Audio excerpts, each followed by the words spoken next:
Masaya ko kahit nakakapagod, pero yung pagod, naiibsan sa tuwing iniisip ko, ang ginagawa ko ay para sa simbahan.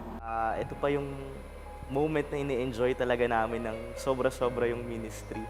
Very zealous pa kami, no? Yung mga programs, mga activities, no? Dahil fresh graduate kami sa seminary, nandun pa yung zeal na magbahagi, magturo. Siyempre, marami sa kanila, mas matatanda sa amin. Pag nakita mong masaya din yung tao, yun din yung nagbibigay sa akin ng excitement.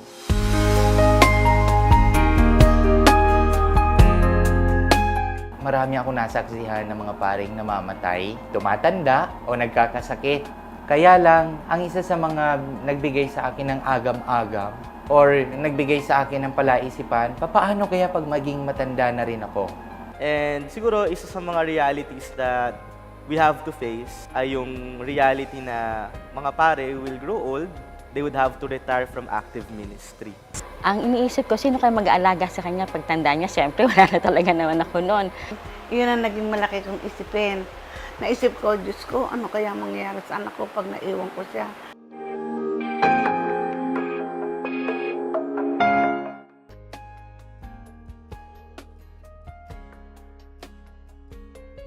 Maganda itong initiative ng diocese to put up a house for them, a retirement house. Pero ang maganda dito sa idea ng diocese, it's not just a house for aged and retired priests.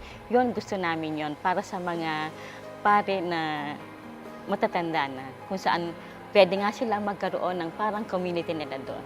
Para magkaroon, kung makikita namin ganun, kaming mga magulang na buhay pa, makita namin ganun, parang magkakaroon ng kapanatagan ng kalooban namin sa aming maiwan man namin ng aming anak.